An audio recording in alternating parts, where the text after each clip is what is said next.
Welcome to Penrose Learning, where we make understanding easy. You start now, unplug and verify the cord is dead with a multimeter set to continuity. Once confirmed, remove any outer jacket at the damaged area and cut out the frayed portion, leaving 1 to 2 inches of healthy cable on each side so you have solid conductor to work with. Make clean, square cuts. Ragged ends hide problems.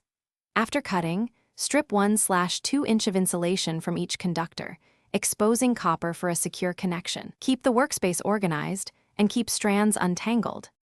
Next, you align corresponding conductors, hot to hot, neutral to neutral, ground to ground, so polarity and safety are preserved.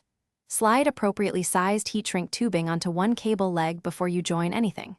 Twist stranded wires neatly, then either solder each connection or use properly rated crimp connectors. Crimping with a quality tool gives mechanical strength and consistent conductivity.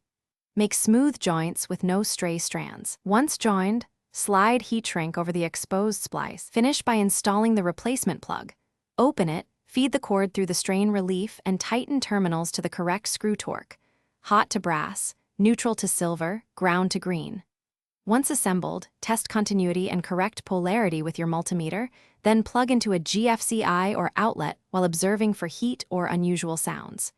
If everything checks out, secure the strain relief and wrap with tape if needed. Troubleshooting tip: if a splice heats or fails the continuity test, cut back to fresh wire and remake the joint, ensuring solid crimp or solder contact.